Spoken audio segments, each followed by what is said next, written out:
Okay, during the break, somebody asked me about recommendations on courses to for general plant families and also for terminology. And maybe some other people on this meeting have a more up-to-date knowledge than I do. Back at UF, I used to teach local flora, which was an undergraduate course which really focused on plant ID. There's also a graduate course that's in plant systematics, which is a great introduction to plant families.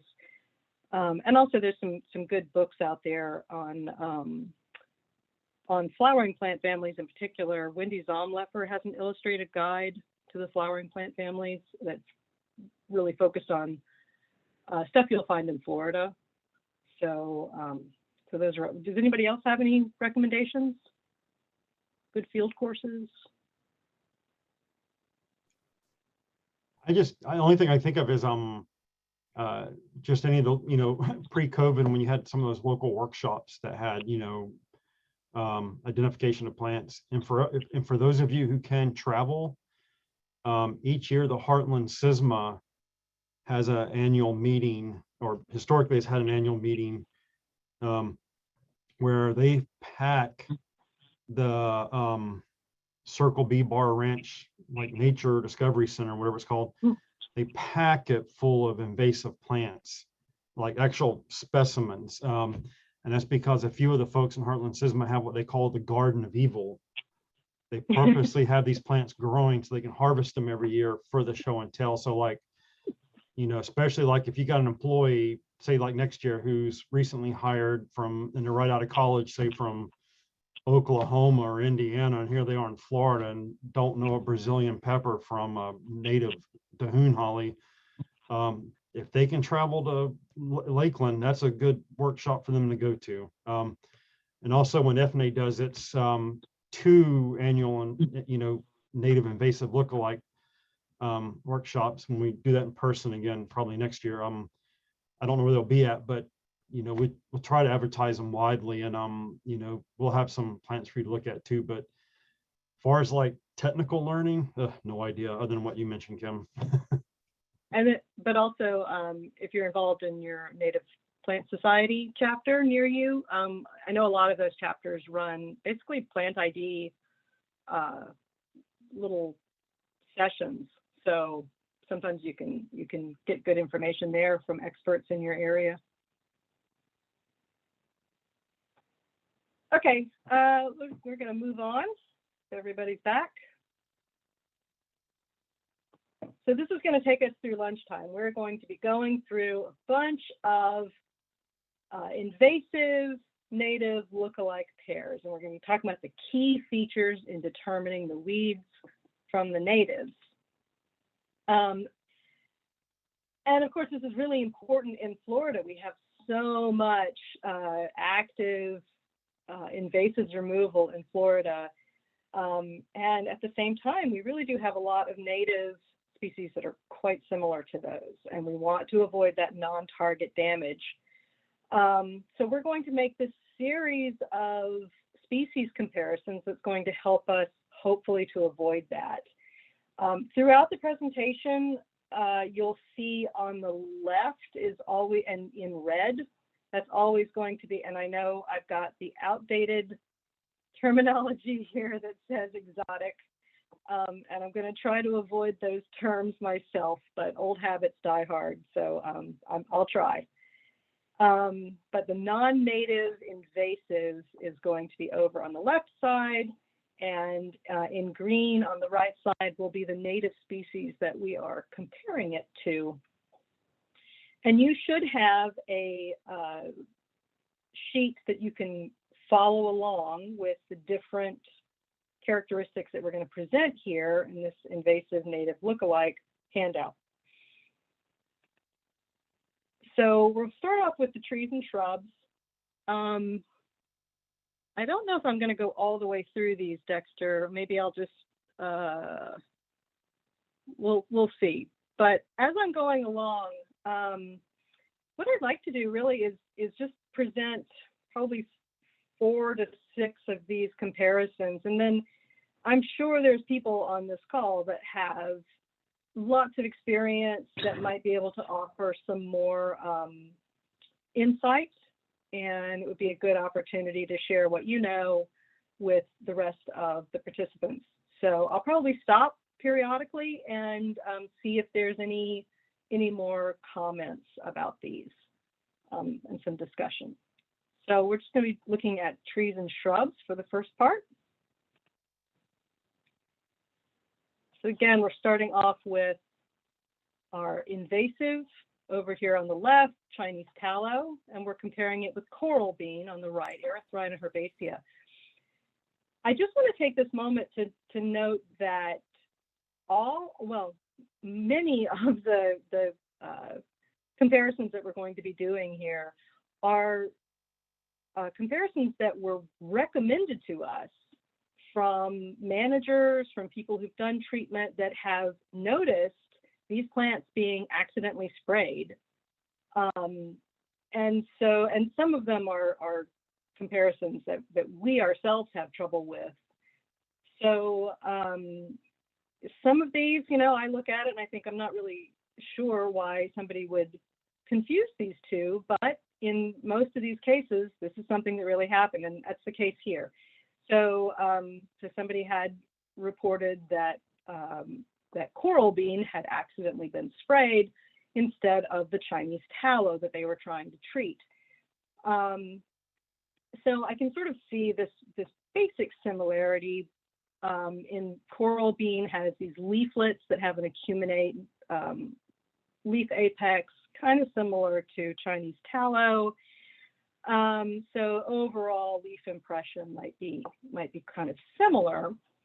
So I'll always be giving a second page here that shows the range of these two species. And just take this obviously with a grain of salt, because remember that we're pulling this off of the Florida Plant Atlas website. And they're really only saying whether it's been vouchered in that county. It doesn't mean that it doesn't occur in that county, just that nobody's made a formal plant collection and vouchered it there. But we're just sort of interested in the overall range of these species.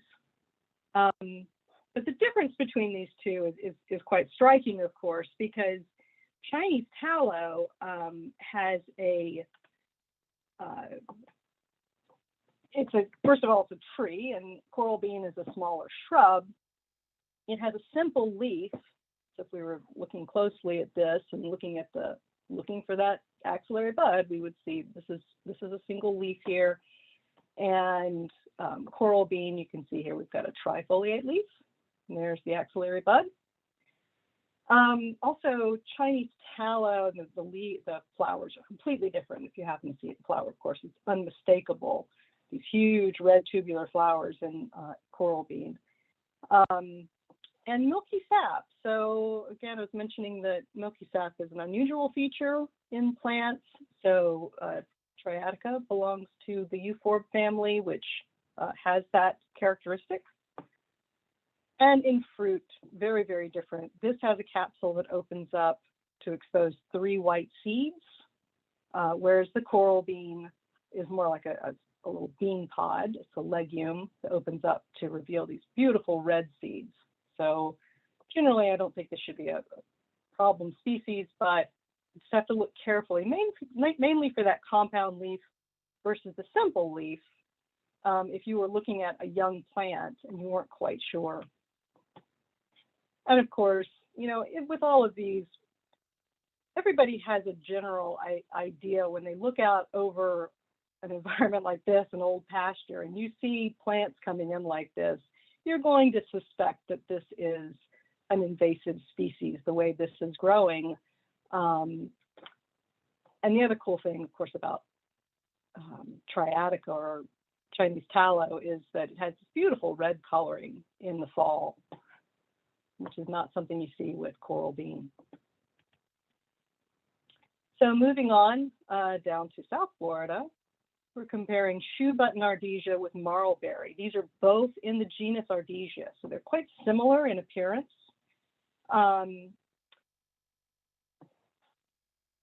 if you look at the leaves, these sort of alternate, and the shape of the leaf, very similar range, obviously. But what we want to look at with the shoe button Artesia is that margin of that leaf is just slightly revolute. And you can kind of see it right there. You see how that leaf margin turns under, and in Artesia escalonioides, it is flat. And also, if you happen to see it in flower or fruit, you'll see that the flowers of shoe button Artesia are coming off in these axillary clusters, right? So here's the leaf, that cluster of flowers has been produced right out of the axillary bud, versus in Marlberry, they're all terminal. So you just have this terminal compound inflorescence. And also shoe button Artesia is just generally a smaller plant. But what we really want to be avoiding is Marlberry when it's young. You just don't want to confuse that with shoe button Artesia.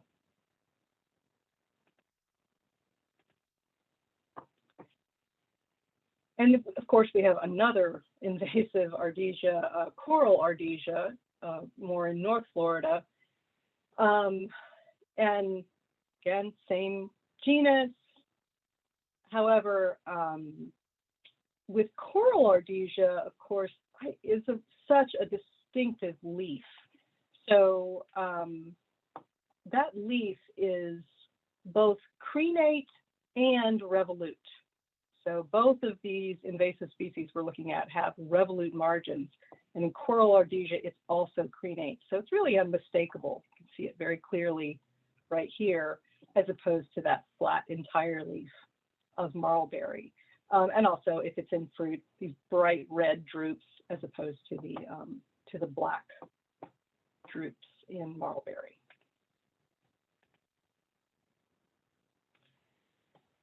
And then that Coral Artesia can also sort of be similar to our wild coffee, again, probably because of the red fruits that it has. Both of them actually have red drupes. So that's a fleshy fruit with a single seed. And they do have obviously overlapping range. But if we look closely at the wild coffee, excuse me, that has the leaves themselves are very distinctive because they have these impressed veins. So you see this really sort of almost warty appearance to the leaf, and quite beautiful. But also, if you were to look closely at that plant, you would see that those leaves are opposite. It is a member of the coffee family, which all have opposite leaves. So that would be easy to recognize, even if the leaves were looking strange. Coral Artesia, on the other hand, has alternate leaves. And of course, the leaf veins are not prominent, and this very distinctive leaf margin. Does anybody have any comments so far?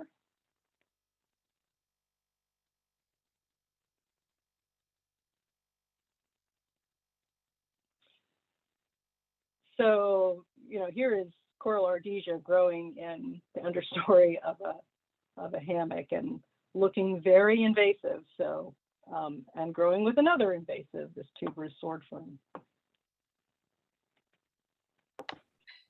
Oh,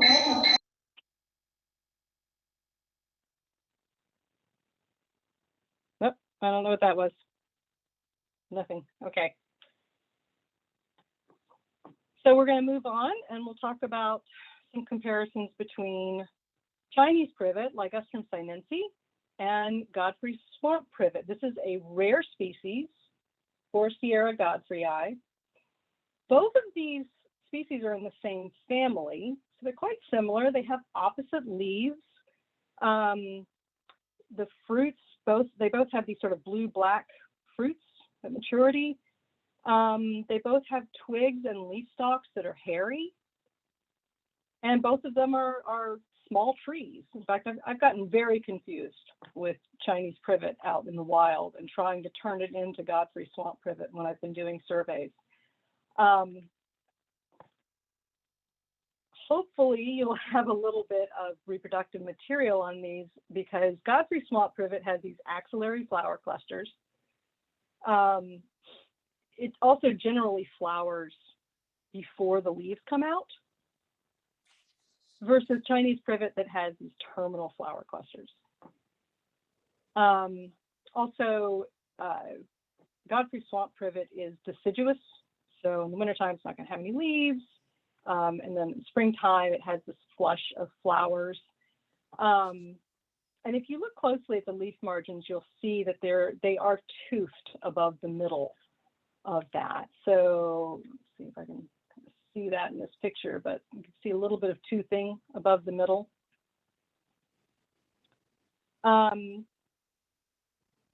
It also, so Chinese privet also has this very short petiole. And I remember I was saying that the distribution of hairs can be very diagnostic. So in Chinese privet, you've got the underside of the leaves with hairs just along the midvein. And in Godfrey swamp privet, those are just uniformly hairy. So there's hairs distributed all along the underside of the leaf.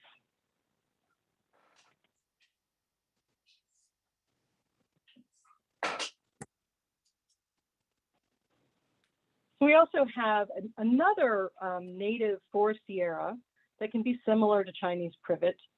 Forestiera segregata. This is a much more common species. Again, same family, so we've got these small opposite leaves. But in this case, both of them are evergreen. They both have the same similar looking fruits. However, in Forestiera segregata, instead of having a little short petiole like you have on Chinese privet, with Forestiera, those leaves are sessile. That means that there is no leaf stalk. So we look, of course, not a very good picture here, but they are sessile leaves. The leaves are also slightly obovate. You see how they're a bit wider just above the middle. And also the underside of the leaves don't have any hairs at all, as opposed to having those hairs along the midvein, as we do with Chinese privet. So just be aware with Chinese privet, there are several native species that can look similar to that. Here we've got Chinese privet again, just to emphasize that obviously we do have a general appearance of an invasive species or taking over in this habitat, especially in rural habitats. So just continuing on with this Chinese privet, which again can just look like several other plants, we've got a comparison here to Walter's viburnum obovatum. This also has opposite leaves. It's in a different family, but they do have overlapping ranges, opposite leaves. If we have flowers, Chinese privet has 4 petals per flower. And viburnum, being in a different family, has 5 petals instead. Again, we're going to look at that leaf margin to look for that serrate leaf margin that you get with Walter's viburnum. But one big feature here is that viburnum obovatum creates what are called short shoots. So that term refers to a specialized branch that's produced where the nodes are very, very close together. So the leaves appear like really clustered together all on this short little branch. And that's just a function of the nodes, the internode being so short and the nodes being right on top of one another. So that's called a short shoot. And there's multiple groups that do this, but Ligustrum sinense does not, and viburnum obovatum does. As you can see, not all of the shoots. So here we've got a long shoot on viburnum obovatum. And then we've got these little short shoots, look like little thorns with leaves on them.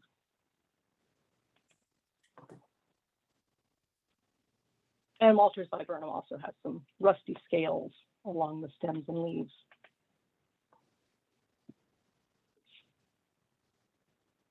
Is there any comments about telling Chinese privet from everything else?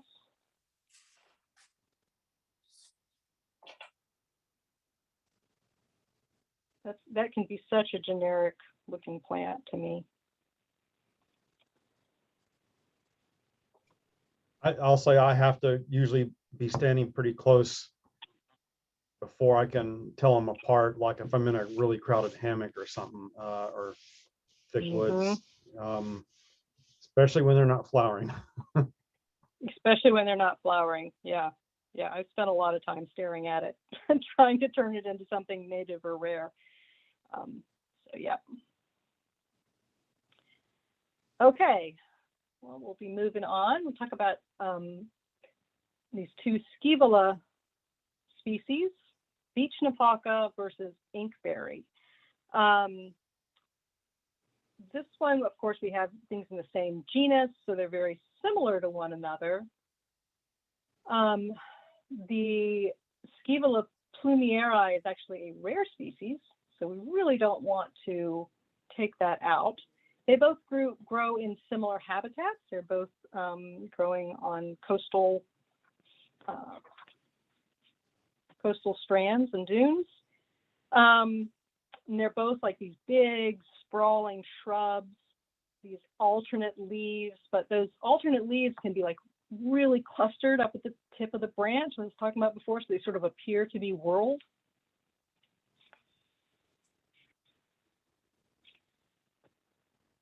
You can see they've got pretty much a completely overlapping range. But with beech napaca, these are longer, thinner, floppier leaves. So the leaves are kind of rolled under a little bit, rolled up like a cigar almost. Whereas inkberry has this really thick, flat leaf that's smaller. The foliage itself is much more yellow-green in inkberry and much more just a bright green with beech napaca. And if you see them in fruit, it's unmistakable because this one has white and this one has black fruit. So they're similar, but completely different color.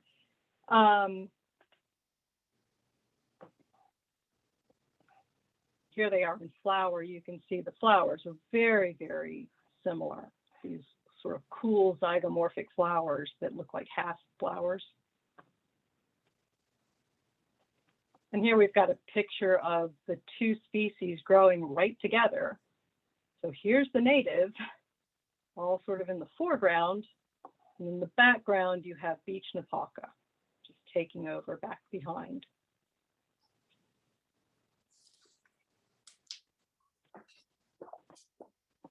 Another one of beech napaca growing out.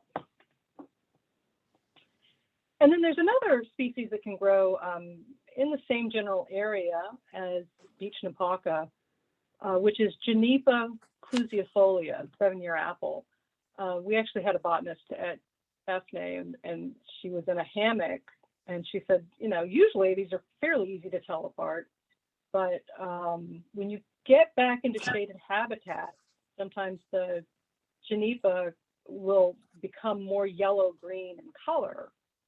So it started to look an awful lot like beech napaca. In fact, here's a picture of where she was standing. She started to get confused because here is the 7-year apple in the foreground, and then this is beech napaca in the background. Oops. So with the beech napaca, again, it's got alternate leaves, but densely clustered up at the tips. 7-year apple has opposite leaves. So in other ways, they're very different plants. I'm just trying to find a good picture to show those opposite leaves. I'm not seeing it, but if you were to look closely, you would see these are opposite. In flower, they look very different because these have these actinomorphic flowers. Remember, they're radially symmetrical, versus beech napaca that has that weird little half flower.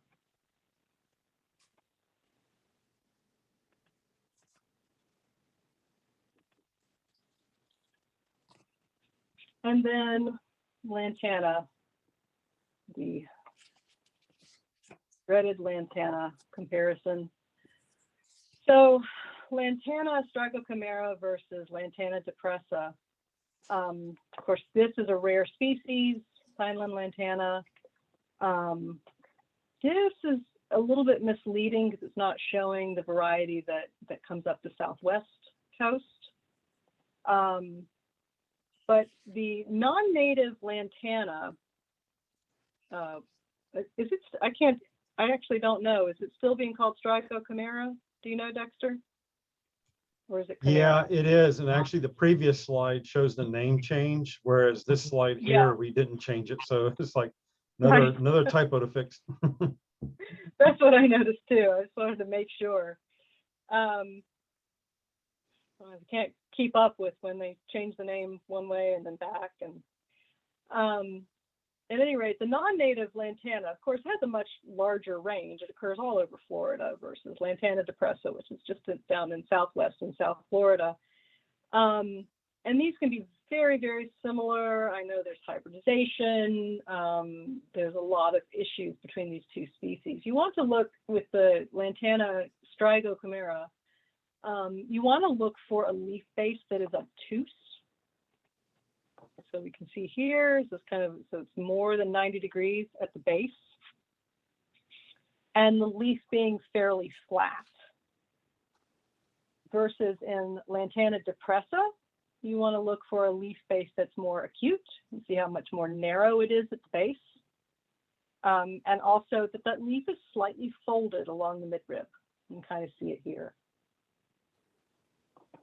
In flower, usually, it's classic that strigochimera has both pink, yellow, orange flowers all occurring together.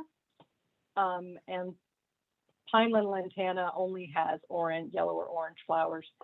But really, there's plenty of lantana strigochimera that'll have just orange flowers. So you can't completely depend on that.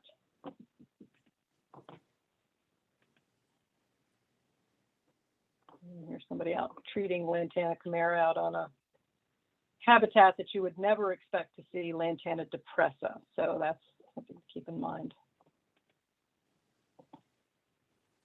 And heavenly bamboo versus devil's walking stick. So these are really very different plants, family-wise.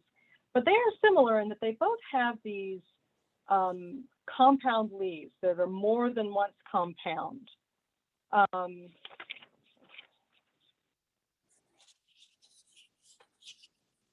They're also alternate leaves. Usually they're growing as kind of a single trunk, although obviously heavenly bamboo can grow as a cluster of trunks, but often a single trunk. And they both have these white flowers in these large clusters. They both grow usually in hardwood forests, where heavenly bamboo will invade, often from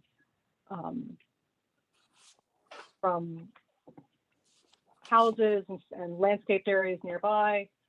And devil's walking stick, of course, is our nice native. So here you can see that similarity. We've got a big compound leaf, cluster of white flowers, same on devil's walking stick. But the difference is here is you can look just at the leaflet margin. If that leaflet margin is entire, then it's probably heavenly bamboo versus having teeth along the margin. That's devil's walking stick. But also, if you just take a close look, you're going to clearly see, let's see if I have a picture of this, yes, these really nasty prickles around the stem of devil's walking stick, of course, where it gets its name from.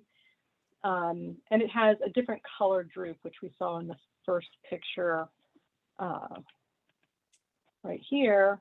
This has a black fruit, and heavenly bamboo has those red fruits, if you happen to see it in fruit. So I'm just going to take a second and ask if anybody has any comments or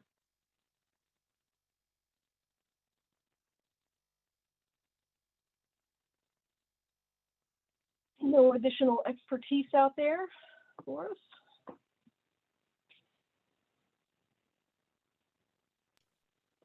I fell on a devil's walking stick. It hurts.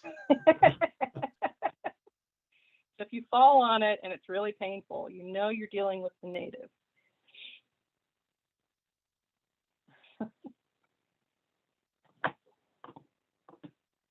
Yeah, oh, there's some nice red fruits.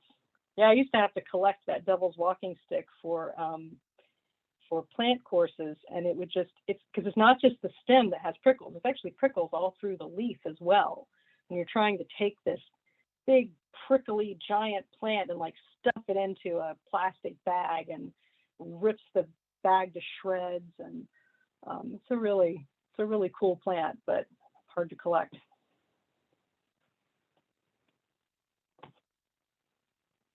Okay, so we'll move along. Here we're going to be comparing Heliagonus Silverthorne with our native gum bully, Sideroxylon lanuginosum.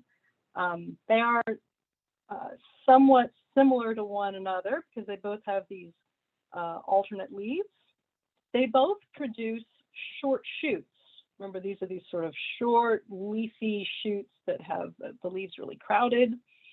And the twigs can appear kind of rusty brown, and they're both small trees, so they can be quite similar to one another. And see here the range of these two. We have Silverthorne invading, usually from people's landscape yards out into native areas.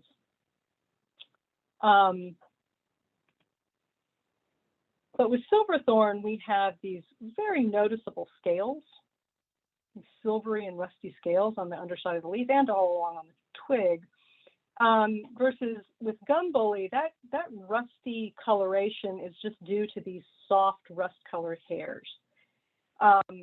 And if you happen to see it in fruit, it looks very different because we have this large fruit covered in scales in Heliagonus versus this black berry and gum bully.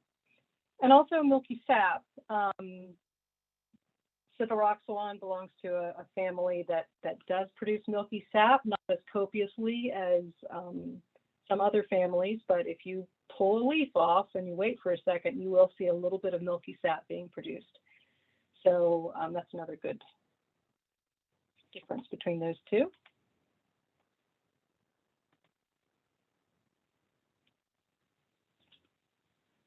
And now another Sideroxylon, false mastic, Sideroxylon fetidissimum, and we're comparing this with Java plum, Syzygium cumini. So, you know, once you get down into South Florida, it's like so many species have this general look to them. It can get sort of overwhelming. Both of these are evergreen trees with simple dark green leaves. But if we look closely at them, we'll see that Java plum actually has opposite leaves,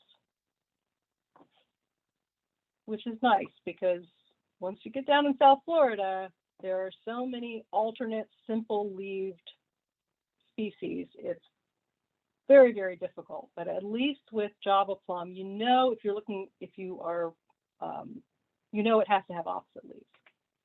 So see here, the overlap in the range.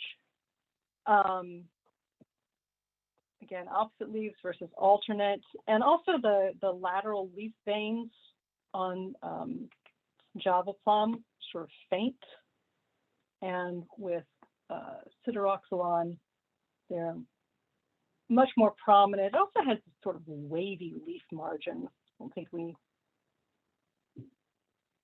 oh, that is in there, good. So overall, you get this appearance of a wavy leaf margin versus an entire margin.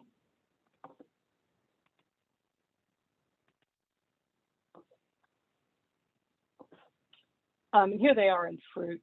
So you can see when it goes into fruit, this has this really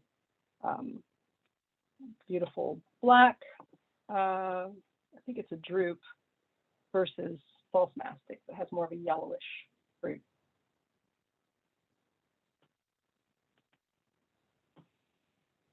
Okay, also mainly in South Florida here, we've got carrotwood and paradise tree, two similar species, both with these alternate, evenly pinnate compound leaves. And they are evenly pinnate because that means that the compound leaf has an even number of leaflets. So generally there is no terminal leaflet that would make it odd. So usually, so this has like 8 leaflets on it, an even number. And paradise tree does the same thing. The leaflets can have this notched apex. See that little notched or emarginate apex? Same right here. And they're both sort of medium to large trees. Yep, see it here. Now in paradise tree though, you can see some of those leaves will have a little bristle to them, or so it can be a little bit notched, or it can have a little mucronate apex to it. So the thing you're looking for here, with carrotwood is having the leaves have fewer leaflets to them. And in paradise tree, let's go back. There we go. It has this beautiful sort of red coloration when the leaves are young. So that's a nice characteristic that you don't get with carrotwood. And overall, there's a different color. Even when they're mature, carrotwood tends to have these sort of yellowish green leaves, as opposed to paradise tree that's more glossy green. In fruit, they're unmistakable because carrotwood has these sort of capsules that open up to expose these red seeds, and paradise tree has this just purplish to black fruit that doesn't open up.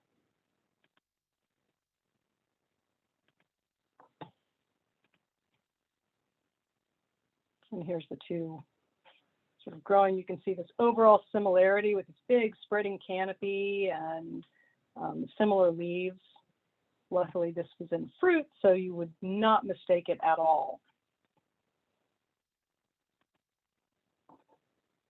Okay. Moving on to strawberry guava and possum haw.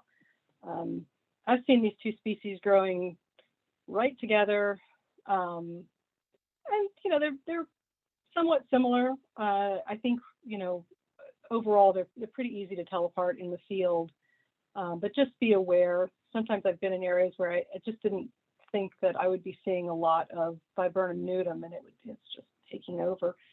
So I start thinking, oh, is that some exotic species? Sorry, non-native species, invasive.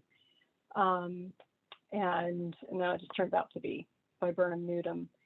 So these are similar, the Obsidian Catlianum and Viburnum nudum, but they both have opposite leaves. They both have white flowers. They both have, incorrect here. And they're both large shrubs, excuse me. This is a case where, and we didn't talk about this before, but often it's a good idea to crush, as long as you're not dealing with poison ivy or poison wood or something. It's a good idea to crush up a leaf and smell and see if you're getting any kind of fragrance to it. So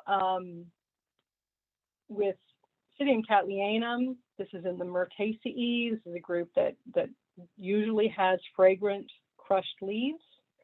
So crush those leaves, smell them. Possum haw does not have fragrant leaves. If it happens to be in flower or fruit, those are very different, with these yellow or red berries in strawberry guava and these purplish black drupes in possum haw.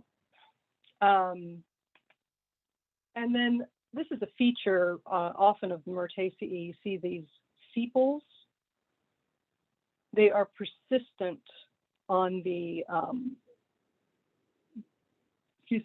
the end of the fruit here. So those persistent fleshy sepals is a good character to look for Myrtaceae. And of course, this is in a different family, so you're not seeing anything like that. This is just this little panicle of red to black drupes.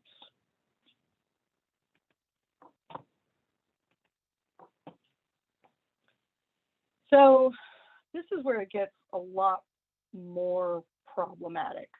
This is where we have an invasive and a native, both in the same family. They can be very, very similar to one another, especially vegetatively. And you almost always see them just vegetatively. So Obsidian Catlianum and Eugenia axillaris are white stopper. Very similar to one another. They both have fragrant leaves because they're both in the Myrtaceae. They both have opposite leaves.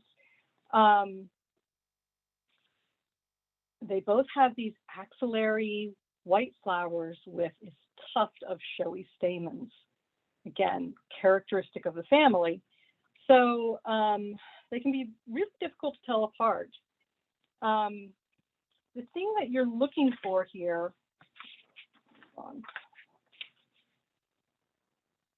with strawberry guava is that you've got this larger, and hopefully if you've got fruits, you do have this larger fruit versus these little smaller black berries. And this also has these, the berries themselves are on this these really short little stalks. The pedicel is really, really short. But if you just have vegetative material, which is likely, you're going to be looking for a leaf that is more obovate in shape for the strawberry guava. So you see it's more, it's widest above the middle. And it has this really like short acuminate apex to it. So you can kind of barely see that, this little acuminate apex. Versus white stopper that has this more elliptic, ovate to elliptic leaf. So those can be, you know, difficult, and white stopper in general can be sort of difficult to ID. And here we have a non-native invasive that is the same genus. So we have two Eugenias, Suriname Cherry, Eugenia uniflora, compared with our native white stopper again. And again, fragrant opposite leaves, this white flower with a tuft of stamens.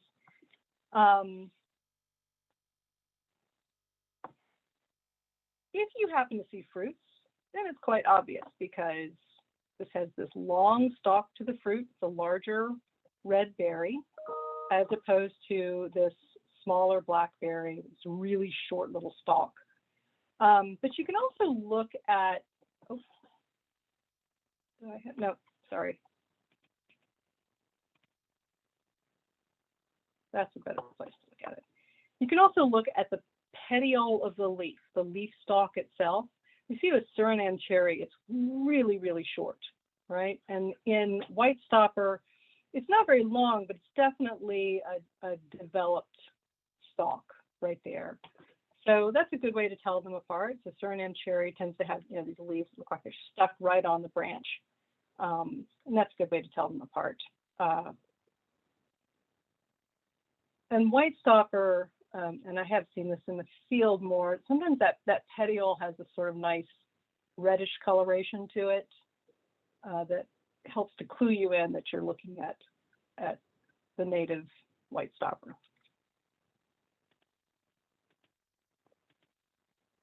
Okay, so vegetatively, these are all very difficult. I don't know if anybody has anything to add to native stoppers versus invasives. Kim, I noticed on that Suriname Cherry on the flower, in addition to the showy stamens, it had those big white petals. Whereas I don't think none of our native stoppers do. But I don't think I've ever caught Suriname Cherry in flower. It just seems like it goes from vegetative to fruit, like it's like it blooms at night or something when I'm looking. Yeah, I don't think I've ever seen it with fruits on it for sure. So Well, I've seen it in yeah, fruit because I've even eaten them. They're kind of tasty, but I just hardly ever see that plant and flower. It just seems to go vegetative to having fruits instantly, and I've definitely never seen those big white showy flowers like that. yeah, yeah, exactly.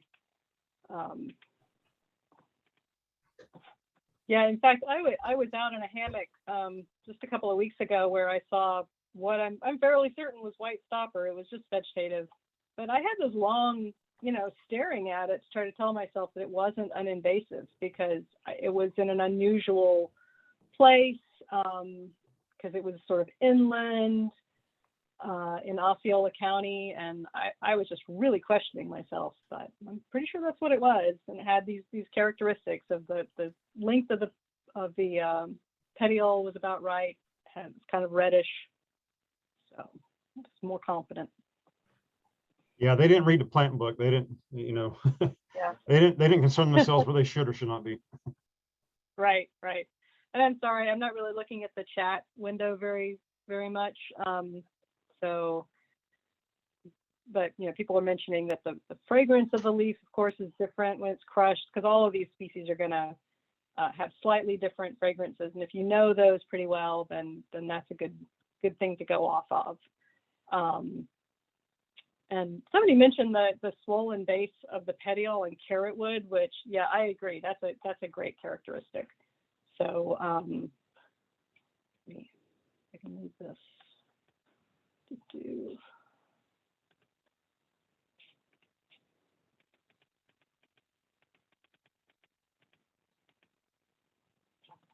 So they're pointing out this little swollen base, which we ought to add to the presentation, because that is a great character.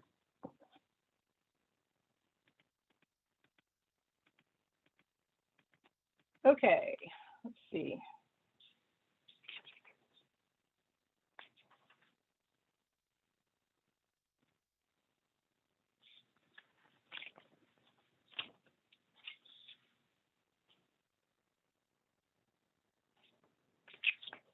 Okay, moving on.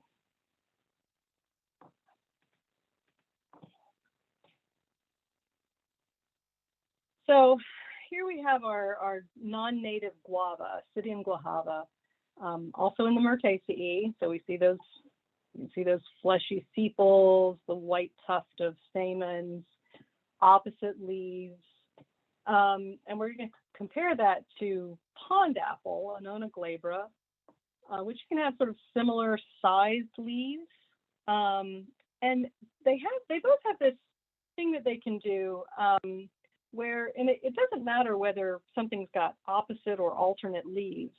They can do something called having a two-ranked leaf or two-ranked arrangement. So I was trying to find a good picture of this, and of course I don't have it. So having two-ranked leaves means that when you look at the branch and you look at the way the leaves are coming off, they're all in one plane.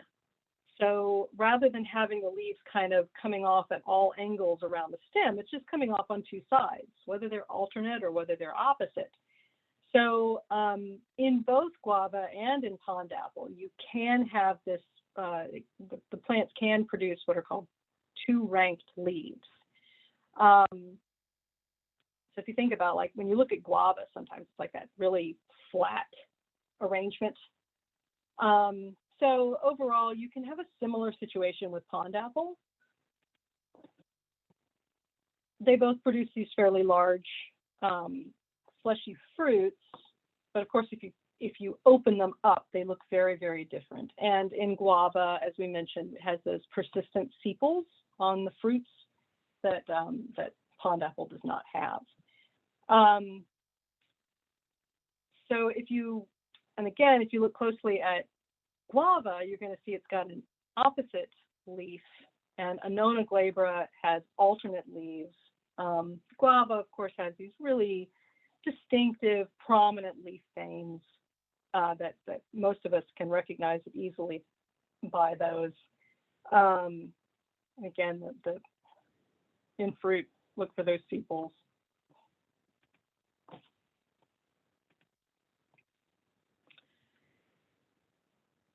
So here's another case where we have the invasive and the native in the same family. So camphor tree and swamp bay, both in the Lauraceae. So they have an overall sort of a general similarity to one another. They have these fragrant alternate leaves. They both have this sort of light coloration on the underside. They both have these dark drupes that are produced. Obviously, you know, most of us identify camphor tree, not just by the appearance, but also if you crush those leaves, it's a really strong camphor smell that comes from it. Whereas with swamp bay, it's going to be this real pleasant bay leaf smell that you can even, you know, you can use this in cooking. I will say that I have run across camphor trees that don't have any smell at all. Whatever, I don't know what had happened to them, but some mutation. But you can still identify it, even so, with even vegetatively. Camphor tree does this characteristic where you see how the veins are coming off here at the base of the leaf. There are these two sort of much stronger secondary veins that come off at a different angle than the rest of the secondary veins. So that's a characteristic of camphor tree. We'll see it a little bit later also when we're looking at some of the figs. So it's just this slightly different venation. And of course, that we don't see that with swamp bay. And there's just this difference with the fruit with a cupule. With camphor tree, you have this really larger, obvious little cup structure that the drupe sits in. Swamp bay produces a little bit of a cupule, but it's not as strong. Oh, and one other thing, the camphor tree, this is an important feature if you run across this. You see this waxy coating on the underside of the leaf, and that is called glaucus. So plants that have a glaucus or a waxy coating on the underside of the leaf, that you can just rub that off with your fingers. Swamp bay, on the other hand, will be somewhat glaucous, but it also has hairs on the underside of that leaf. Okay. So we have some non-native figs, and we're comparing in this one case, Laurel Fig with our native Strangler Fig, Ficus aurea. Since they're both in the same family, both in the same genus, they both have alternate leaves. They both have milky sap. This is one of the families that produces milky sap. They both have these small little fig fruits that are sessile, and they both produce aerial roots. So they can form a banyan type tree where they can send roots downward from their, here's one where the Strangler Fig has just started growing on this cabbage palm and then just sent down roots to eventually form a banyan. So similar growth form. But the difference we're looking at here is Laurel Fig has these smaller leaves with obscure veins. And actually, I was just mentioning this about the veins. The lower pair of veins have a sharper angle than the rest. I think I have a picture of that. Yeah, right here. So that same thing, we've got these two lowermost secondary veins have this sharp angle to them. We don't see the same sort of pattern in Strangler Fig. Strangler Fig also has, you know, of course, this sort of yellowish veins. I guess that's where it gets its name, Ficus aurea, golden, which we don't see with Laurel Fig. And there's also a difference generally in the size of the figs. I don't think I've ever seen Strangler Fig with figs on it. I don't think so. Racking my brain for a memory of that, and I don't ever remember seeing them.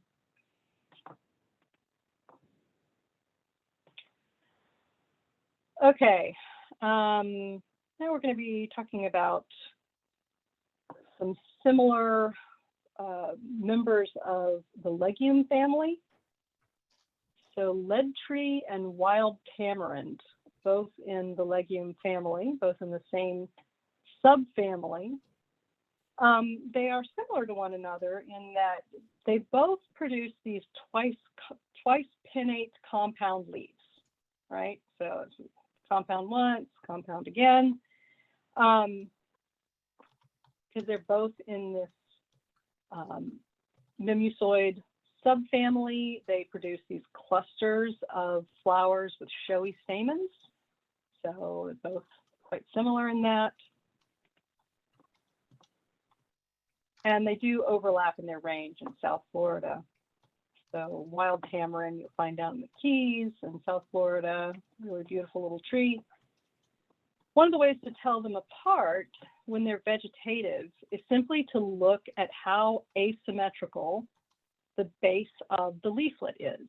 So if you look at lead tree, we can see here it's very sharply asymmetrical versus wild tamarind, which is just much more rounded, much more, it's slightly asymmetrical, but nothing like this angular leaflet base. And in fruit, the legume fruit that it produces is much narrower in lead tree. If you wanted to look really close at each of those individual flowers, you would see that it had exactly 10 stamens per flower with the lead tree. And also it has this, oh, here we go with the legumes. So here are these legume fruits being produced, much more narrow. Wild tamarind has these wide legume fruits.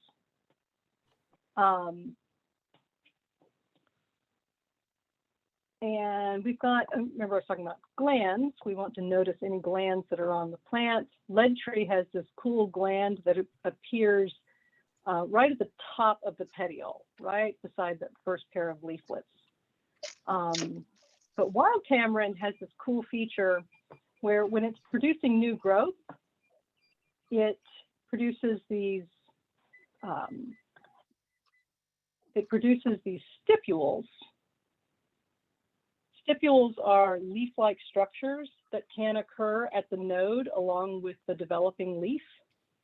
So here we've got these sort of large bract-like stipules that are produced on the new growth of wild tamarind, and you don't have that on lead tree.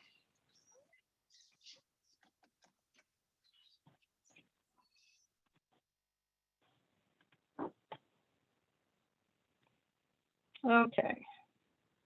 Anybody have any comments? I'm just going to quickly. So I think we are running behind, Kim. So I think for some of the more common invasives, we can maybe go through those a little quicker. Yeah, the ferns, herbs, and grasses, I think, don't take quite as long as we have budgeted, but okay. I'll move it along. Okay, Brazilian pepper versus Dahun holly. Again, this is one I'm not really clear on why somebody would mistake these two. Dahun holly has simple leaves versus Brazilian pepper with compound leaves. And really, I guess it's just the red drupes. So we won't talk about that too much. I'm going to go through this pretty quickly because these are really difficult to tell apart. White mulberry and red mulberry, and I'm never too certain. But one of the things you want to look for is just feel the leaf and see if the upper leaf surface has these really stiff scabrous hairs.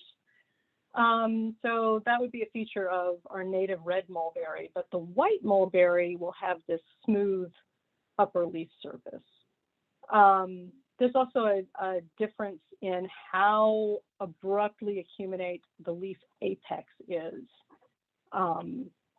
So here we've got this sort of slightly different shape to the leaf apex than we do with white mulberry. So they can be very, very similar, and they may hybridize. This one's a little easier to tell apart, paper mulberry from our native red mulberry. Paper mulberry, of course, they can both be small trees, but paper mulberry tends to be this large clonal shrub. So it forms these thickets.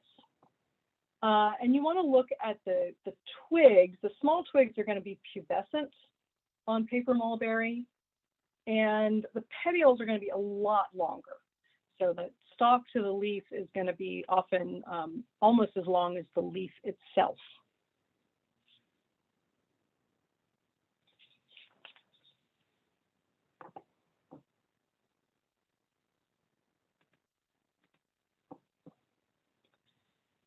And then just to make you aware that we do have a rare agave in Florida, and of course this invasive sisal hemp, which is also an agave. So just be aware that there is a rare species that is in the same genus as the invasive sisal hemp. They're pretty easy to tell apart though. Mainly you're just looking along the leaf for these prickles that occur on false sisal, and sisal hemp has a smooth leaf margin. And overall, it's just a larger plant. It's got this flat leaf as opposed to having sort of concave leaf surface. Okay.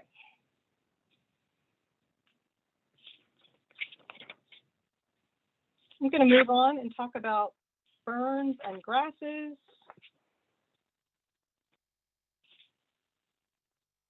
I just wanted to briefly mention some of the terminology here with ferns, because of course they don't produce any flowers or fruits. There's a lot of specialized terminology. The leaves are often called fronds, and then the leaflets have their own terminology, pinnae or pinnules, depending on how divided the leaf is. They also, of course, because they don't produce flowers and fruits, they reproduce by spores. So those spores are produced in a sporangium. Plural of that is sporangia. So here's a cluster of sporangia, each producing lots and lots of spores.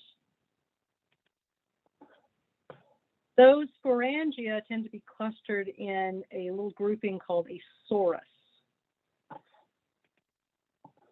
And the shape of that sorus, its distribution on the leaf, that is very diagnostic for many ferns, as is the presence of an indusium. An indusium is just a flap-like piece of tissue that covers the sorus. So in some ferns, you don't have this at all. And in some, it might be a little flap on the side. It might look like a little umbrella covering the sorus. Again, very diagnostic. We have two very, very similar sword ferns in Florida, the Necrolypus cordifolia, which is our invasive, and the wild Boston fern, Necrolypus exaltata. Obviously, we all know to look for these tubers, right? The tuberous sword fern. So if you pull it up and you find those, great. If you don't find those, it doesn't necessarily mean that it's the native. Sometimes you get these and sometimes you can't detect them easily. So one of the things to look for are the scales on the rachis. So if you look on the upper side of the rachis, kind of midway down along the, that's that midrib of the leaf. You look on the upper surface of that, you have to look at it with a hand lens. Sword fern has these scales that are sort of dark at the base and then they're lighter colored at the tip. This can be a really difficult thing to see sometimes, but if you see that, you're probably looking at the invasive sword fern versus wild Boston fern, where they're all just uniformly brown. And there's also a general difference in the shape of the penny, the leaflets, whether or not they're sort of more blunt tipped or more pointed. And also, if you see it just growing rampantly along the ground, it's more likely to be sword fern. The wild Boston fern grows more up into cabbage palm boots. So, but again, both of them can grow in those ways. Here you can see Necrolypus, of course, refers to these kidney-shaped indusia that cover the sori. Each of those looks like a little kidney bean. And here are those scales. You can see it's got this sort of dark point of attachment and then a lighter brown. This can be very difficult to see with a hand lens. There's also a rare species that can sometimes be similar to sword fern that you want to just be aware of, which is Plume Polypoty.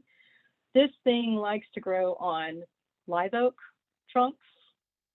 And so if it's dense, you might start to wonder if it's sword fern. So you want to be on the lookout.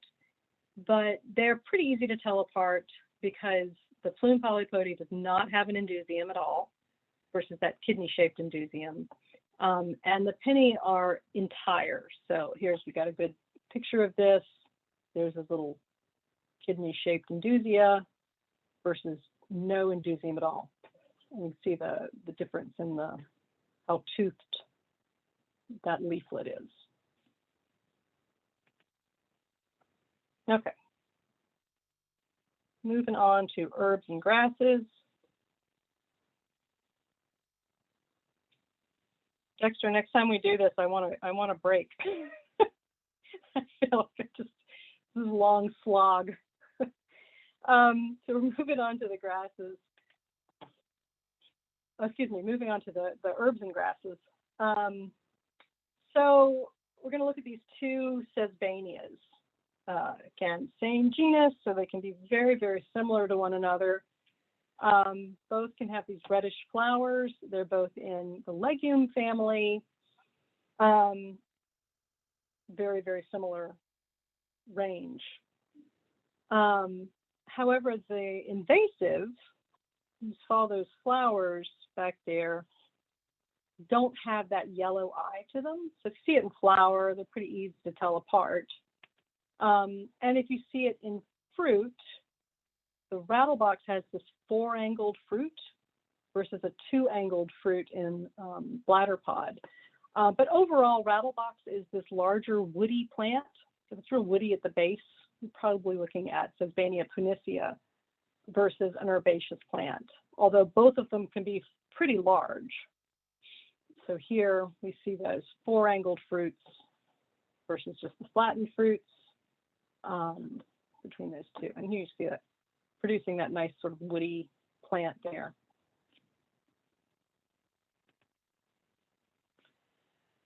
The dreaded Ludwigia Peruviana. This plant, we have so many Ludwigias in Florida. Not very many of them, though, that are very large. So when you see a really big Ludwigia, it's probably going to be the Peruvian primrose willow.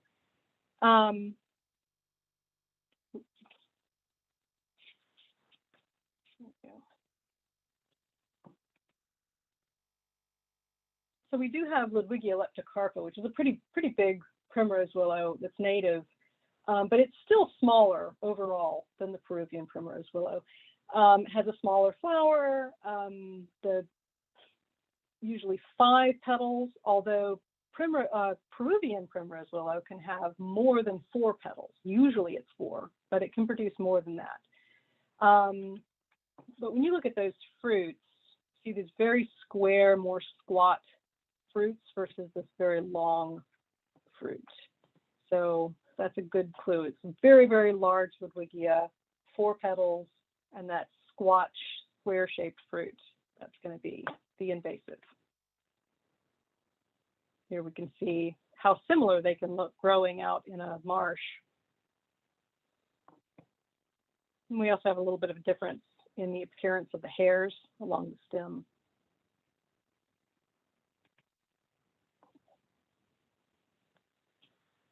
And this, of course, Praxellus, a fairly new invasive species in Florida, versus our native blue mist flower that it is very similar to.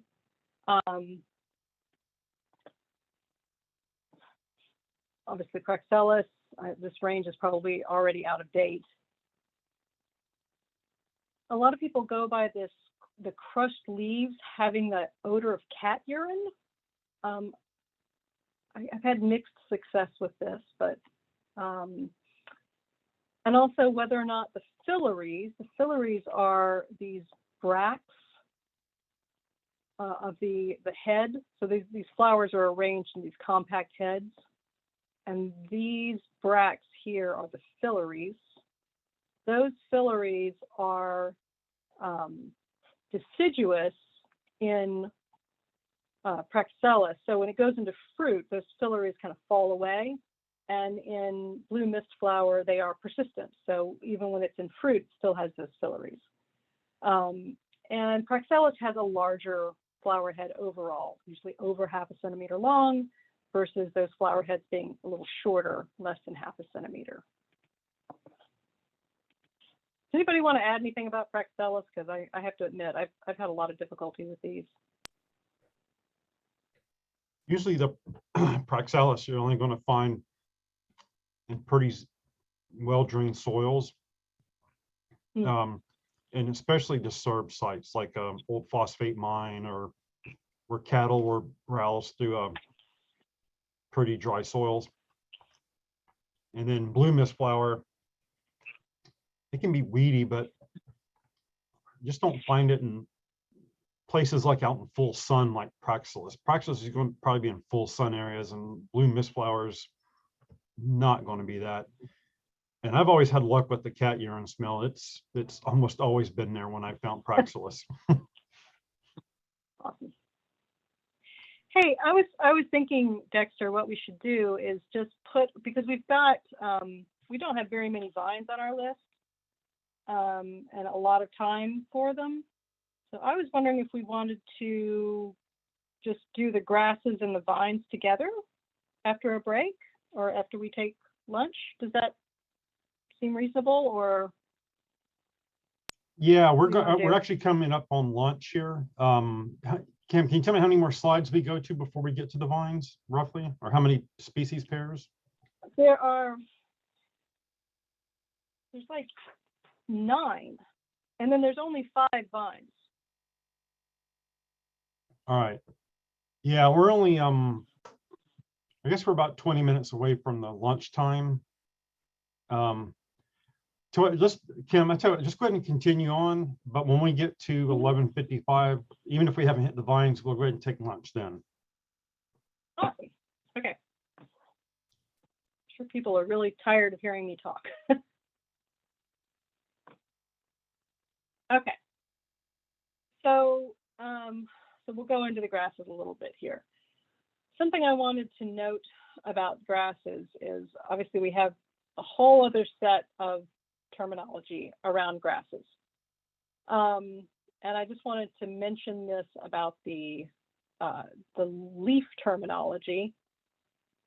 Grasses have a specialized leaf that has a sheathing portion, which sheaths around the stem, and then has a blade portion, which is sort of the part that sticks out. And then right where those two portions come together, you have what's called a ligule. That ligule can be just like a little line of hairs, or it can be like a full-on membrane.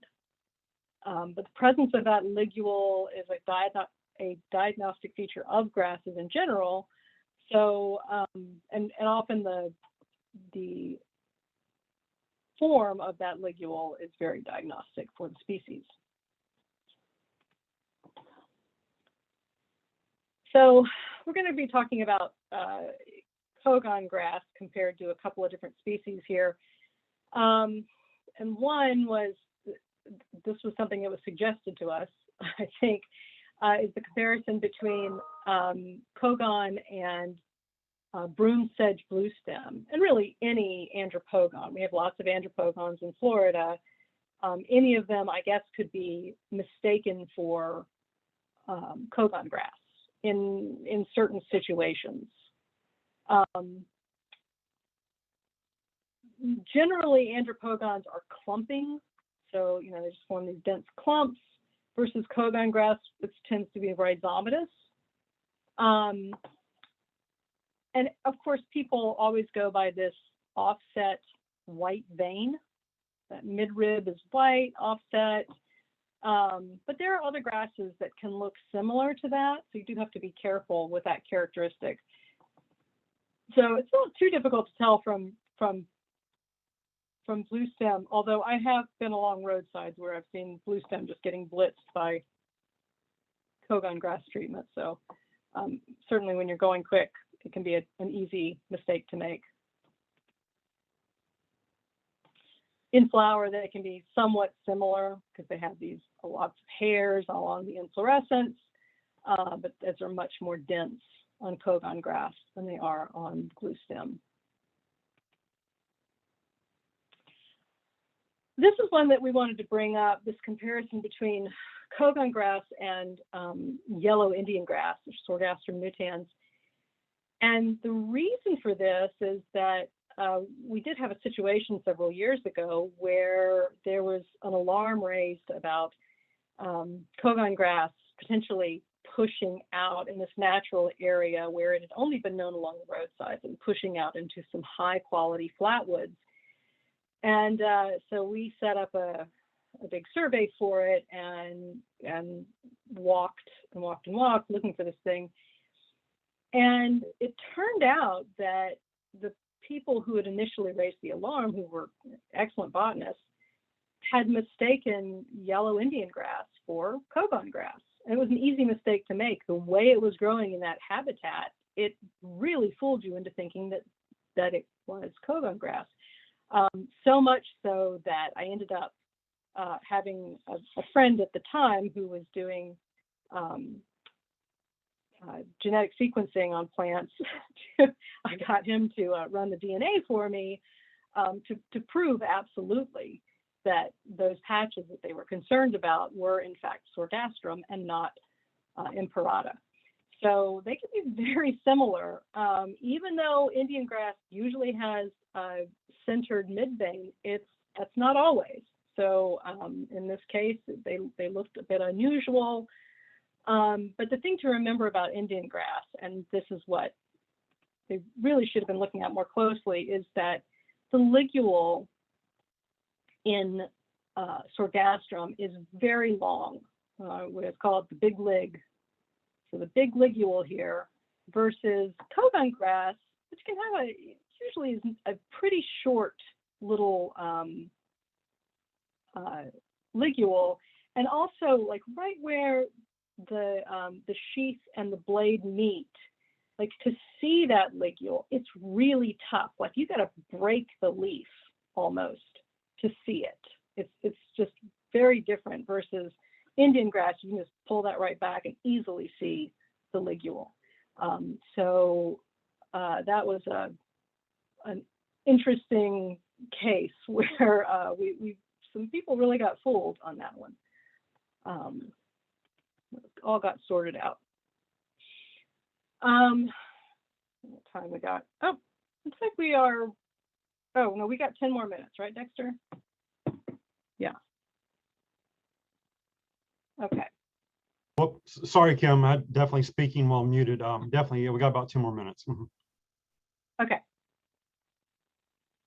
So torpedo grass, Panicum repens, of course, is ubiquitous grass everywhere in disturbed habitats in Florida, and our native maiden cane, which grows out in nice marshes, although sometimes pushing up into uplands. So both in Panicum, so both very similar to one another. But what you're looking for with torpedo grass is overall it's a shorter plant, the leaves are more narrow. If you can dig up those rhizomes on torpedo grass, they are going to be sharp pointed, like really sharp, like hurt your finger kind of sharp. And then Panicum Hematoma has this interesting inflorescence where all of the branches are very ascending. So usually they're even more narrow than this. So the inflorescence is very narrow, and with torpedo grass, it's a much more spreading, typical Panicum inflorescence.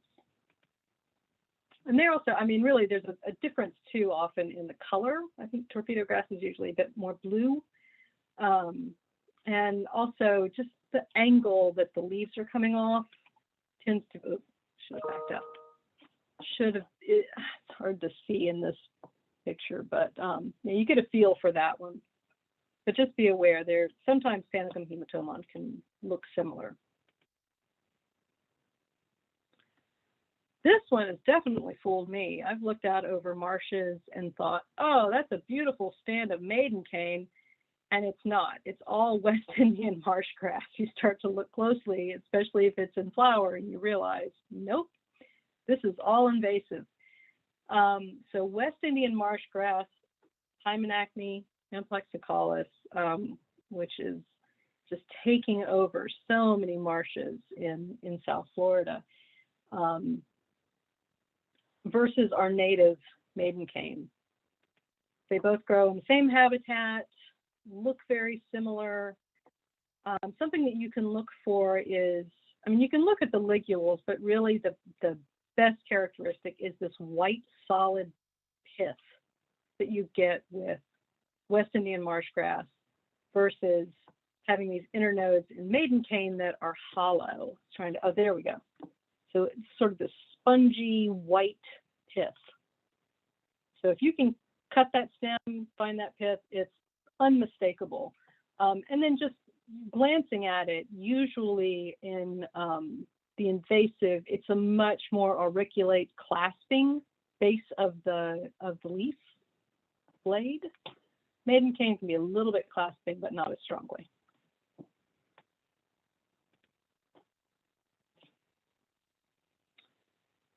And then we've got that same West Indian marsh grass compared to the American cup scale Sacculipus striata. Again, growing in similar habitats. I definitely stared at this one for a while, especially just vegetatively. But again, if you can open up that internode, just cut through with it, carry a little knife or something with you. If you find that solid white pith, you know that you're dealing with West Indian marsh grass. It's a great characteristic.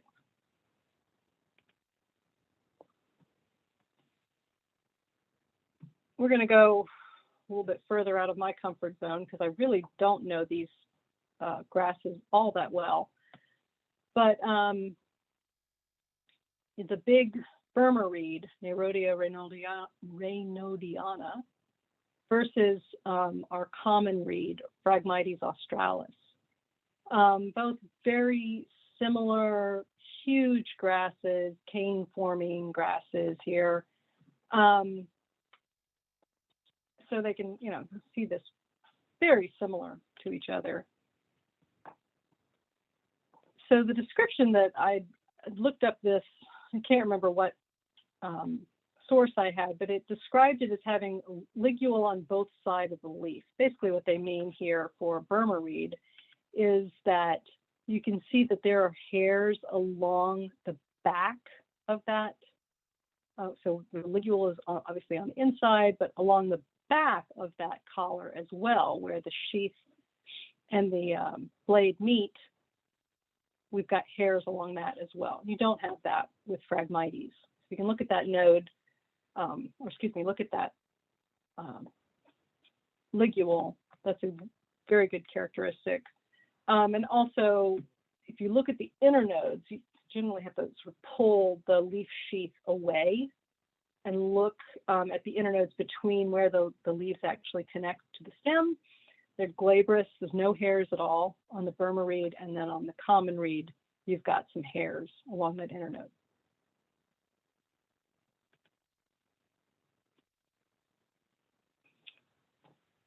So again, we've got this big native grass, the Phragmites australis, and another invasive in South Florida, Pennisetum purpureum. I guess it comes all the way up to Central Florida, Napier grass.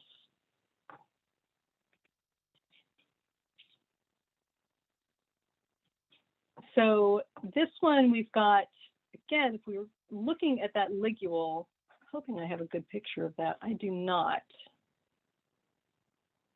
Oh, maybe I do. There we go.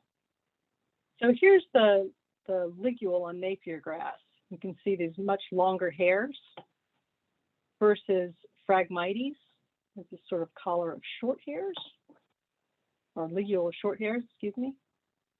The inflorescence, if you do happen to catch it in flower, looks completely different. So you really would not mistake these in flower. Pennisetum, of course, has that sort of foxtail-looking inflorescence versus the branched Phragmites.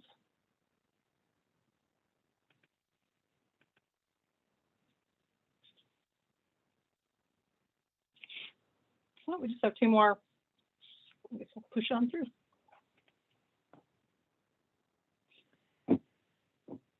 So we do have some, obviously several non-native bamboos in Florida. And we do have our native little switch cane, which is sort of a bambusoid grass. So these two can look very similar to one another, especially if you have a sort of fairly large rondinaria growing or younger philostachys. The golden bamboo, especially once it gets any size at all, looks completely different than switch cane. So even though they both can be growing, especially up here in the panhandle, if you look, you know, at the mature plant, this has this very well branched, structured bamboo versus switch cane, which is just much smaller, generally not as branched. But then also the stem itself is quite different because golden bamboo has this flattened stem. So even when the stem is smaller, you'll see this flat side to it. And also that there's this kind of swollen band just below the node. I'm wondering if, no, I do not have a picture of that. You can kind of see it here. The swollen band right below the node, which you don't have with switch cane. And then we've got two sclerias. We've got this invasive Sclerium microcarpa, which is coming into Central Florida, especially compared to just our native Scleria triglomerata. Of course, we have quite a few Sclerias in Florida, but triglomerata and Baldwinii are two fairly large Sclerias that you might get this confused with. But tropical nutrush is obviously very distinctive in the way it has this wing along the sheath. So this is a sedge, which means that similar to grasses, it has a sheathing portion of the leaf.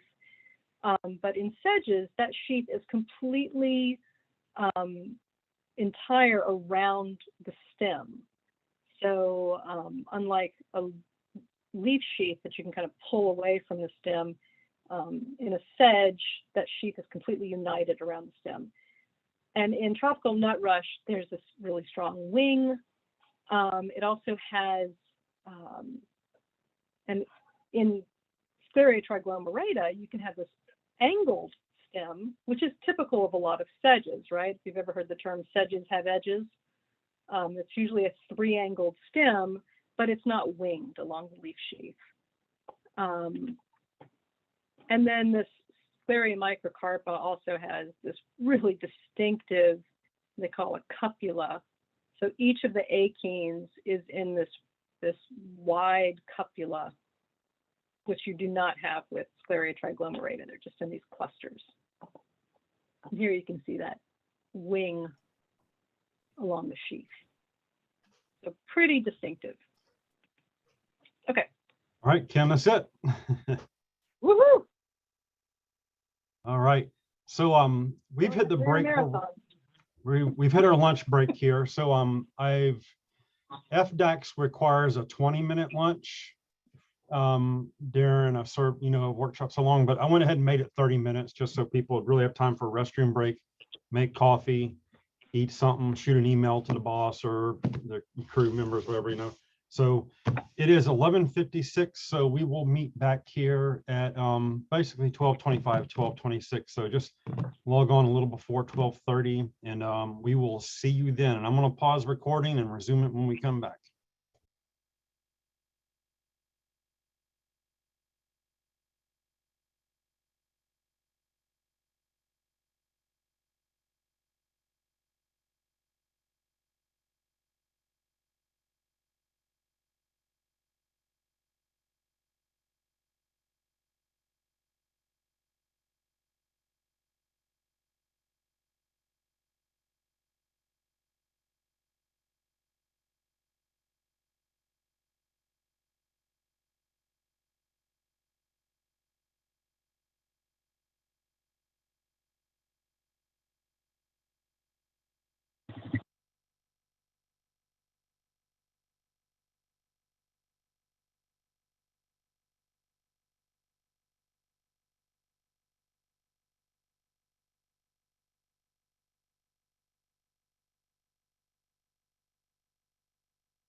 Used in hernia surgeries have been linked to serious health complications.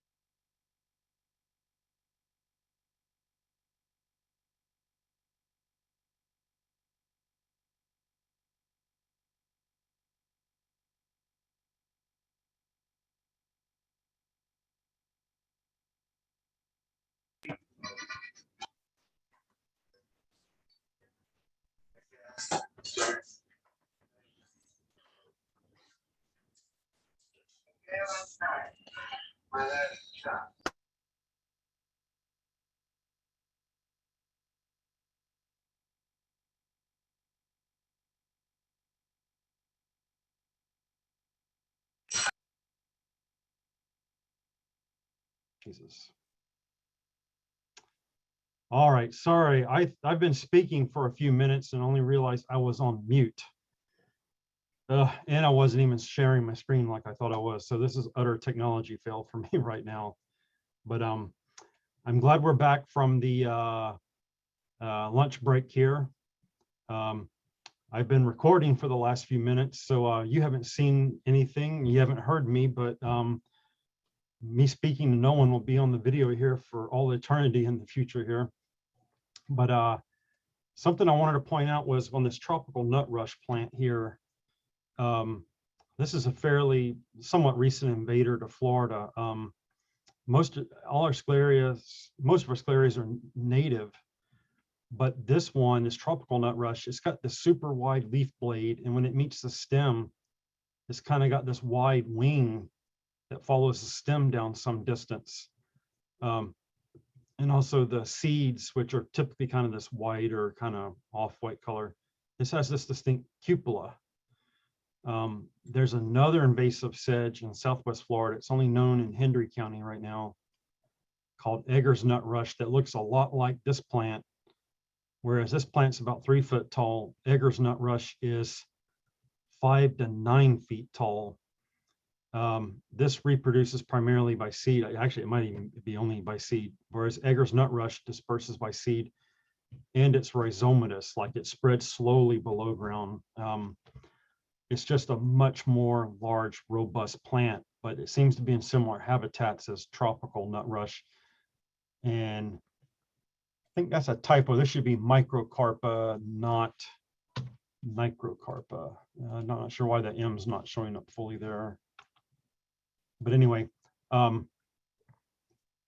we'll add that to next year's slide. But for now, we're going to move on to the vine. So let me try to get back into presentation mode.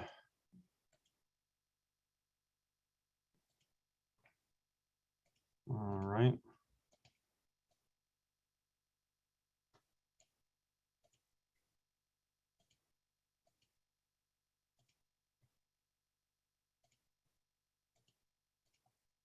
All right, y'all should be able to see my slide here now.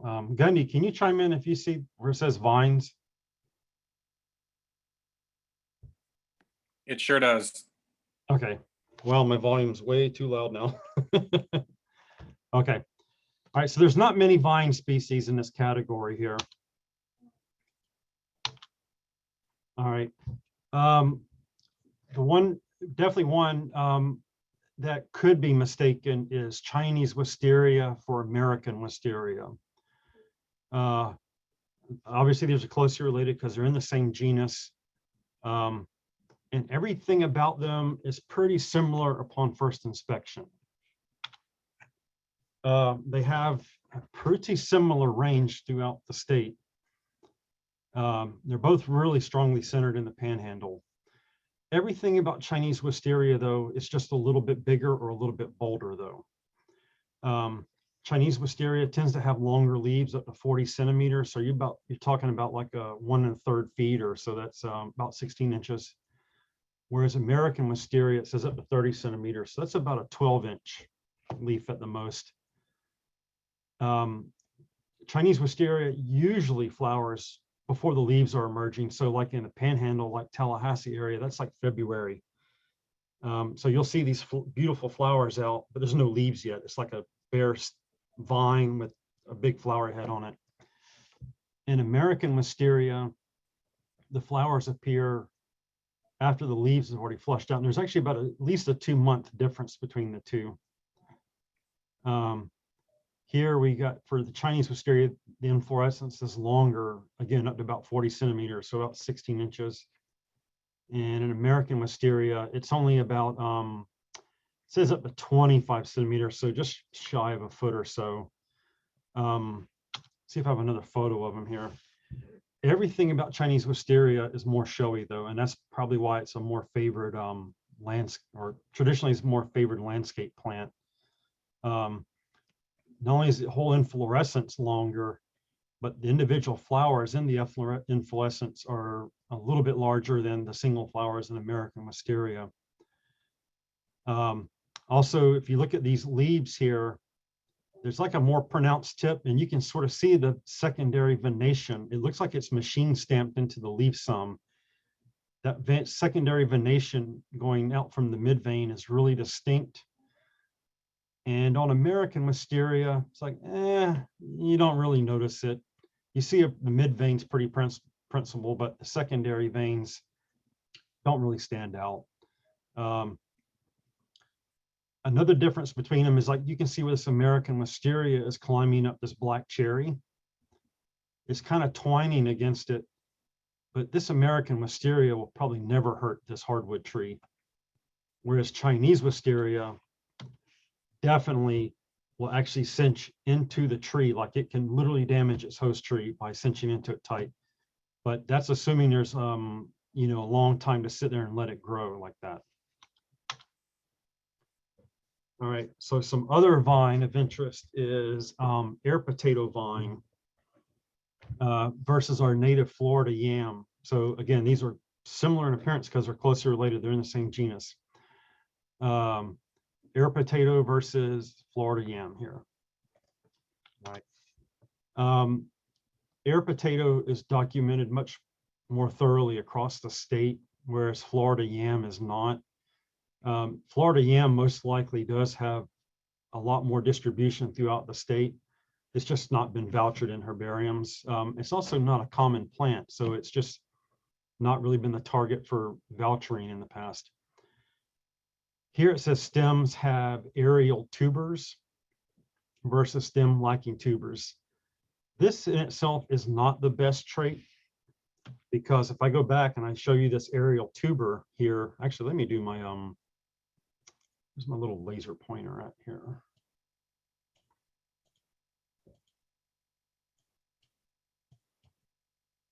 All right, yeah, you can see this aerial tuber here. Well, air potato has these tubers, but so does winged yam. Winged yam has this aerial tuber-like thing too, but instead of being round and smooth, it's more elongated and it's really rough texture surface. There can even be like these little sort of rootlet things sticking out of it. So don't strictly go by if there's this vegetative propagule thing at the leaf axil on the vine. That doesn't necessarily mean it's air potato, but if it's, especially if it's light colored and smooth, that's a pretty good chance it's air potato. Another difference is the leaves are larger, 9 to 11 nerved, versus in Florida yam, it's a 7 nerved leaf. So let's go back and look at that.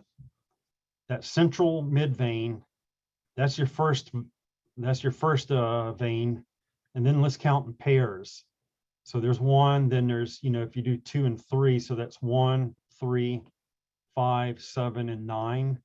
So in air potato, you have 9 veins that are real thorough, like they're palmately vein. They start here at the petiole, go to the margin, and then they all converge back here at the leaf tip. But the reason that tech bullet point says 9 to 11 nerved is because in addition to these 9 here, there's also this pair back here that don't necessarily emerge from the leaf petiole. They kind of emerge off this last pair of veins. They kind of start some distance away from that leaf petiole, and they shoot up and kind of go to here, but they don't run any further. So there's like a kind of like a partial pair of veins at the furthest back. And then in Florida yam, our native one, you got that central mid vein, then 1, so 3, 5, and 7. All right. Another key difference between these two is Florida yam has a really thin vine, like near the growing end. That's a really thin vine right there. It's, think like angel hair pasta. And air potato is like thick spaghetti. It's a robust, it's a big, thick vine. Probably because it has to hold all the weight of these aerial tubers when this thing really gets high up into a tree. All right. Here it says secondary veins often prominent, secondary veins less prominent. That's true. The secondary veins, you can see here when the shading's just right. Whereas in air potato, all those secondary veins are really prominent. You can especially feel them if you sort of rub your hands or fingers over the leaves. All right, Japanese honeysuckle. All right, was actually still sold in nurseries until recently. It's now been declared a noxious plant in Florida, thanks to the work of the folks at the IFAS Assessment Center putting their assessments together and successfully petitioning us to be declared a noxious weed. And it's very similar in appearance to our native trumpet honeysuckle, both in the genus Lonicera. But a key difference between the two is leaves pubescent or glabrous, but not glaucous. Otherwise, you don't have that white powdery stuff, especially on the bottom side, whereas our native one does. And let's see if we have another photo of that. Yeah, if you turn that leaf over on the trumpet honeysuckle, it's kind of got that white powdery coating underneath it. And our native and the invasive one does not. Leaf apex acute to slightly acuminate versus leaf apex rounded. Basically, what you want to think of is there a tip to the leaf or is it rounded at the tip? This has the nice rounding, especially like on these leaves right here. And if we can see here, this has kind of got a rounded leaf too. So you need to actually look at, you need to look at more than one pair of leaves on the plant. And that's true for any of these comparisons. You need to look at more than one leaf or more than flower when you make a comparison. Flowers white to creamy yellow versus flowers red. Obviously, they would need to be in flower for you to tell them apart. Another thing too is the secondary venation isn't terribly obvious from the top of the leaf on the native, but it's pretty obvious on the non-native there. But again, when in flower, they are obviously different. And I think our native might have a longer flowering period in Florida too. All right, Beach Vitex. This is one we've added recently to the comparison here. And we're comparing it to railroad vine. These resemble each other only really superficially, but you'll find both of these in beach habitats, especially just past high tide line on the dunes and the backs and the swales. So beach vitex has opposite leaves, whereas railroad vine has alternate leaves. Okay, woody growth versus herbaceous, and then this has a panicles of smaller blue flowers, whereas this has solitary sort of morning glory flowers. So let's go back and take a look. This is a single morning glory flower, and like all morning glories, this flower will last only one day. You know, it opens in the morning, maybe even before sunrise, and it is closed by the end of the day. Whereas beach vitex will have a panicle. There's a bunch of flowers in the panicle here, and these are obviously indeterminate because as that shoot keeps elongating, the flowers are flowering from the bottom, working their way up. You know, both these plants are stoloniferous. They have runners on top of the sand, but again, the alternate opposite leaves versus the alternate leaves here. I want to point out I've got a green dot here on Franklin County because it's not been vouchered, but there is some beach vitex on private property on St. George Island here in Franklin County. Likewise, I have a dot here for Okaloosa County because there's some known on Choctawhatchee Bay, I think on Eglin property. I think it's been since treated, but it has been found there. Also, beach vitex looks really similar to another vitex you can find on beaches called Vitex rotundifolia. They look really similar. I've seen reports of beach vitex, say for Sarasota County or for West Palm Beach County. But if you look at the photos, you can tell it's actually beach vitex. So they just are really similar in appearance. All right, that was it for the vines. All right, so I'm going to close this presentation out. I'm going to load up the next one. Gundy, if you will, can you look in the chat box there and see, I think someone might have a comment or a question and maybe just address that while I get the next presentation loaded, which is actually yours. Sorry. You need to load up your presentation and I'll check the chat box out. Okay.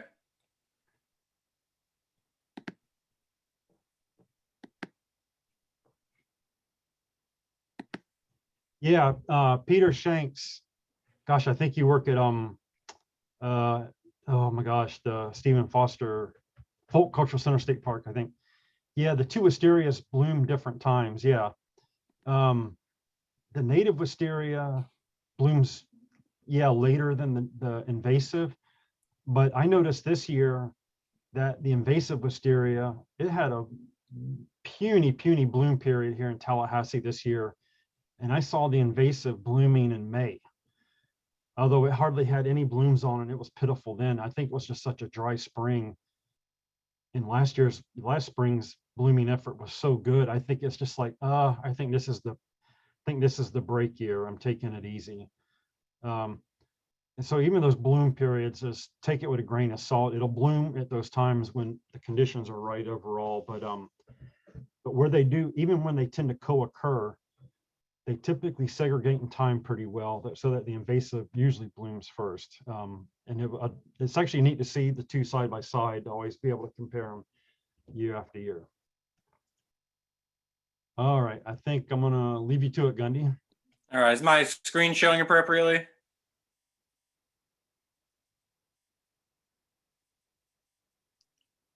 Oh, make it full screen. All right, so you guys aren't seeing full screen. Are you seeing the presenter Yeah, so Doug, I mode? think you're sharing the presenter view of it, not the presentation view, which it was doing to me all the time too. I think if you go there and do switch, or is it not an option for you? Okay, so you